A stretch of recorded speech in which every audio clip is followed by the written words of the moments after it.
स्वामी विवेकानंद जी के संपूर्ण विचार इस वीडियो में और आने वाली बाकी वीडियो में साझा किए जाएंगे। कृपया हमारे चैनल को लाइक, सब्सक्राइब और शेयर जरूर करें ताकि यह ज्ञान और प्रेरणा हर किसी तक पहुंच सके।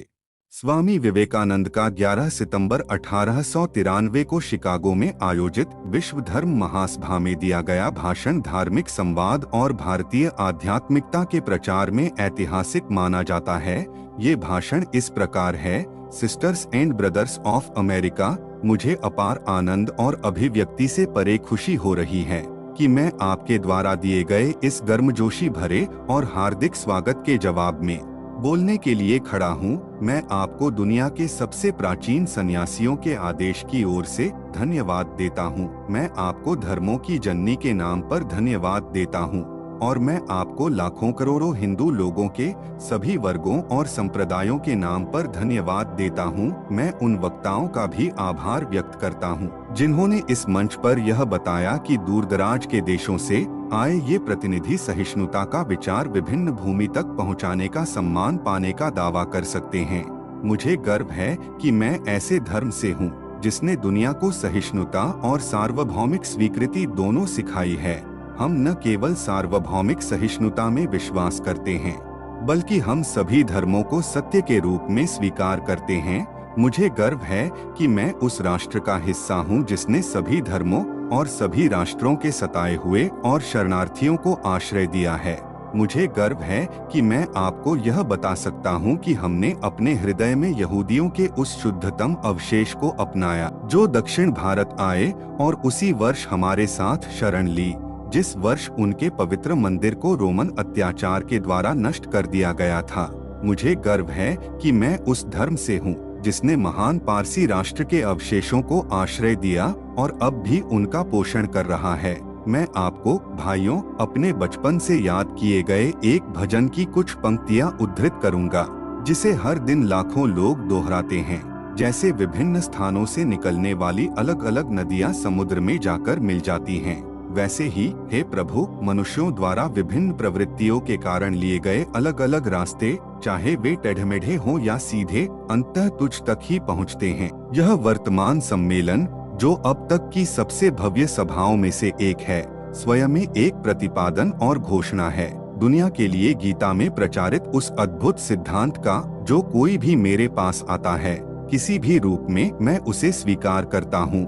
सभी मनुष्य अलग अलग रास्तों से संघर्ष करते हुए अंत में मुझ तक पहुँचते हैं। सांप्रदायिकता, कट्टरता और इसका भयानक वंशज धर्मांधता लंबे समय से इस सुंदर पृथ्वी पर शासन कर रहे हैं। उन्होंने इस धरती को हिंसा से भर दिया है, इसे बार बार मानव रक्त से रंगा है, सभ्यता को नष्ट किया है और पूरे राष्ट्रों को निराशा में डाल दिया है।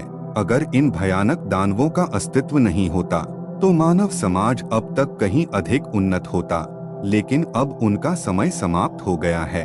और मैं प्रार्थना करता हूं कि इस सम्मेलन के सम्मान में आज सुबह जो घंटा बजा है, वह सभी धर्मांधता, तलवार या कलम के माध्यम से होने वाले सभी उत्पीड़नों और एक ही लक्ष्य की ओर बढ़ने वाले व्यक्तियों के बीच सभी अमानवीय भावनाओं की मौत की घंटी साबित हो। स्वामी विवेकानंद के शिकागो भाषण पर विद्वानों और आलोचकों ने व्यापक अध्ययन और विश्लेषण किया है। यह भाषण न केवल भारतीय अध्यात्म का एक प्रतीकात्मक प्रस्तुतिकरण था, बल्कि इसे वैश्विक स्तर पर धर्म, सहिष्णुता और सांस्कृतिक आदान प्रदान का एक नया दृष्टिकोण माना गया। विद्वानों के विचार: डॉक्टर राधाकृष्णन, दर्शन शास्त्री और भारत के पूर्व राष्ट्रपति डॉक्टर राधाकृष्णन ने विवेकानंद के भाषण को आध्यात्मिक पुनर्जागरण का उद्घोष बताया। उन्होंने कहा कि यह भाषण पश्चिमी समाज के लिए भारतीय सभ्यता और आध्यात्मिकता के वास्तविक स्वरूप को समझने का एक माध्यम बना। रोमेन रोला, फ्रांसीसी लेखक रोमेन रोला ने विवेकानंद को आधुनिक विश्व के ऋषि कहते हुए कहा कि उनका भाषण न केवल हिंदू धर्म बल्कि सभी धर्मों की एकता और सहिष्णुता का प्रतीक था। उनके विचारों ने यह सिद्ध किया कि भारतीय संस्कृति विश्व को दिशा देने में सक्षम है।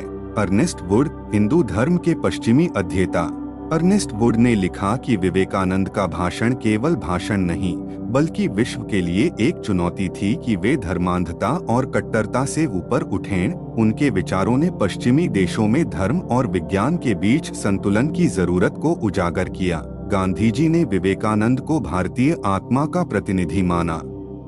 उन्होंने कहा कि उनके शिकागो भाषण ने भारतीय युवाओं को न केवल अपनी संस्कृति पर गर्व करना सिखाया, बल्कि उन्हें दुनिया में इसे प्रभावी ढंग से प्रस्तुत करने की प्रेरणा भी दी।